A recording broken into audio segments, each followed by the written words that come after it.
통증의 둔감한 특성입니다. 최 씨의 경우 손녀딸이 배 위에 올라가 뛰임으로 인해 실은 장이 파열되었고 이로 인해 극심한 고통을 느꼈어야 하지만 통증에 무딘 노인의 특성상 심하게 아픈 줄도 모르고 있다가 뒤늦게 병원을 찾았고 병원을 찾았을 때는 이미 늦어 사망하고 만다.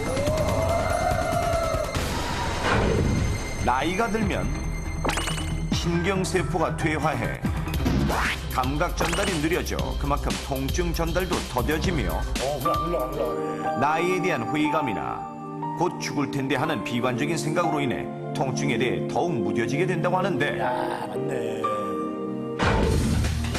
서울대학교 병원 마취통증의학과의 도움을 받아 20대 청년과 70대 할아버지가 전기 자극 통증을 실제로 어느 정도 느끼는지 실험해본 결과 아픔이 나타나세요? 예. 괜찮아요. 아프세요? 괜찮아요. 아픈 말씀하네요. 아픕니다. 23mA의 상대적으로 약한 자극에도 금세 통증을 느끼는 20대 참가자. 자극의 강도를 조금씩 올리자 20초. 참을 수 있어요. 네, 참을 수 있어요. 20분만 되면 극심한 통증이군요. 재밌네.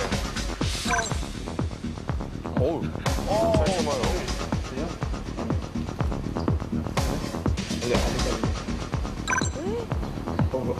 20대 실험 참가자들이 느끼는 통증의 강도 역시 점점 북적하는 것을 알 수 있습니다. 그렇다면 할아버지들의 경우는 어떨까요? 어휴, 벌써 48. 20대 실험 참가자들보다 높은 자극을 가해보는데 약간 강해져. 자는 게 오히려 좋은 거야. 60까지 갑니다. 괜찮으세요? 60. 20대 참가자들보다 훨씬 높은 자극을 가해도 별로 통증을 느끼지 않는 할아버지 참가자들. 이번에는 모든 실험 참가자들에게 같은 정도의 자극을 가해보았더니 20대 참가자들과는 달리 할아버지들은 거의 통증을 느끼지 못하는 것으로 나타나는데 그렇다면 최 씨처럼 통증에 둔감한 노인들의 특성으로 인해 심각한 상황으로 이어진 사례들이 얼마나 될까요? 실제로 그 환자의 케이스에서 보면은 손자가 그 주무시고 계시는 할아버지 배 위에 올라가서 뛰다가 실제로 장이 파열돼서 돌아가신 경우도 있습니다. 어떤 경우는 실제로 이 늦게 다른 연령대 같으면 빨리 오셨을 텐데 너무 늦게 오셔가지고 또 문제가 되는 경우도 있습니다. 얼마 전에 70대 초반의 할머니가 속이 안 좋아서 침을 맞았습니다. 근데 호흡곤란이 발생을 했는데 이걸 좀 참고 계시다가 좀 늦게 오는 통에 이 기흉이 너무 심해졌습니다. 그래서 너무 심해져서 거의 사망 일보 전까지 간 그런 안타까운 아이고야. 경우가 있었습니다. 예를 들어 급성 담낭염, 급성 충수염, 흔히들 그 맹장염이라고 하는데요. 이런 질환이 있는 경우에 젊은 사람들은 그 즉시 극심한 통증을 느끼고 바로 병원에 오게 되고 치료로 이어져서 합병증이 없습니다. 반면에 노인들의 경우에는 통증을 제대로 느끼지 못했습니다. 따라서 며칠 동안 체한 줄 알고 제대로 조치를 취하지 않고 한참 있다가 병원에 방문하게 되고 따라서 이런 경우에 치료 시기를 놓쳐서 사망에 이르는 경우가 아주 종종 보고되고 있습니다. 이렇듯 실제로도 노인들이 통증을 덜 느껴 질병이나 부상이 악화되어 병원을 찾는 경우가 종종 있는 것으로 나타났는데 여기서 주목할 것은 노인들의 통증 둔감성은 몸 전반적인 부분, 즉 피부나 뼈, 내장 등 신체 전반적으로 관련이 있지만 특히 복부의 근육이 젊은 사람보다 얇고 장의 주 성분인 근육층이 약화된 데다가 장을 싸고 있는 장막층의 탄력성도 떨어져 젊은 사람과 똑같은 충격을 받았다 하더라도 노인들은 내장 쪽에 더 심각한 부상을 입을 수 있다는 것. 게다가 상대적으로 넓은 복부 중에서 정확히 어느 부분이 아픈지를 제대로 설명하는 경우도 드물어 그만큼 진단이 느려지고 더욱 심각한 상황에 이를 수 있는 것인데 바로 이렇듯 복부가 특히 통증에 둔감한 노인의 특성상 집에서 흔히 발생할 수 있는 사고가 있으니 엄마, 아빠 혹은 할아버지, 할머니가 아이들에게 자주 해주는 배 위에서 놀기. 진짜 많이 하시는데. 이런 놀이를 자주 해줌으로 인해 아이들은 부모 혹은 할아버지, 할머니의 가슴과 배를 편안한 곳으로 인식하기 때문에 자꾸 배 위에 올라가 뛰게 될 가능성이 높은데 실제로 시민들을 만나보니 그냥 막 공중공중 뛰지 뭐 배우서 저희들이 뛰지 뭐 할아버지가 무슨 뭐 별 수 있나? 아, 배 오르는 건 막 아이가 쿵덕쿵덕 그냥 하고. 이렇게 못하게 하거나 그러진 않잖아요. 아니죠. 그 아이들이 또 그거 좋아하고 하는 거죠. 그렇죠. 어렸을 때 되게 자주 했었죠. 지금은 뭐 너무 많이 커가지고 넘어지고 하니까 요즘은 못하게 해요. 이처럼 실제로도 아이들이 자주 부모나 할아버지, 할머니 배 위에 올라가려고 하는 것을 알 수 있습니다. 그렇다면 이럴 경우 실제로 할아버지, 할머니 배 위에 가해지는 충격은 어느 정도일까요?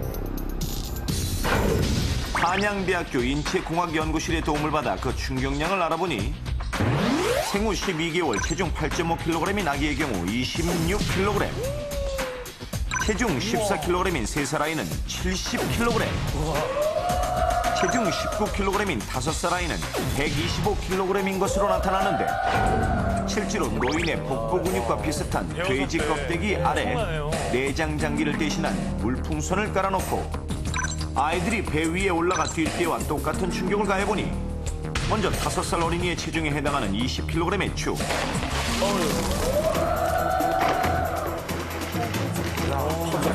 내장을 대신한 물풍선 3개가 모두 흔적도 없이 터지거나 구멍이 났습니다. 이번엔 3살 어린이의 체중에 해당하는 14kg의 축, 그래도 더 좋아요. 3살 아이가 뼈를 펴시네요. 3개 중 2개의 물풍선이 흔적도 없이 터졌습니다. 그렇다면 돌이 지난 아기 체중과 같은 8.5kg의 추는 12개월이네. 이번에도 역시 한 개의 물풍선이 터지고 말았는데 그래서 이렇게 아이들이 배 위에 올라가 뛸 경우 배를 밟으면 소장이, 옆구리 쪽은 간과 비장이 파열될 수 있고 골다공증이 있는 할머니의 옆구리에 충격이 가해졌을 때는 갈비뼈 골절까지 일어날 수 있으며 방광이 파열될 수도 있는 것. 또한 밥을 먹고 난 후에 이런 일이 발생할 경우 위가 식도로 올라가 끼일 수도 있다고 하는데 그렇다면 장기가 파열되고 생명이 위독해질 수 있는 이런 불상사를 막기 위해서는 어떻게 하는 것이 좋을까요? 희선아, 할아버지 배 위에서 뛰면 안 돼. 할아버지 배 아래에서 병원 가야 돼. 우선 배 위에서 뛰는 행동은 엄마, 아빠 혹은 할아버지, 할머니를 다치게 하는 위험한 행동이라는 것을 아이들에게 누누이 알려줘야 하며 하루 최소 15분에서 30분 정도 바깥에서 뛰어놀 수 있는 시간을 주면 실내에서 혹은 어른의 배 위에 올라가 뛰는 행동을 그만큼 줄일 수 있습니다.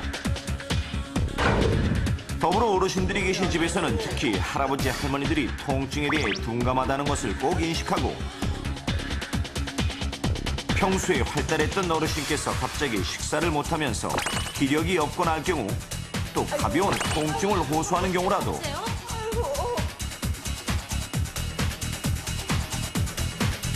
혹시 다른 병이나 눈에 보이지 않는 심각한 신체 변화가 일어난 것은 아닌지 한 번쯤 의심, 병원에 모시고 가는 것이 좋습니다. 꼭 모시고 가야겠어요. 무조건. 잊지 마십시오.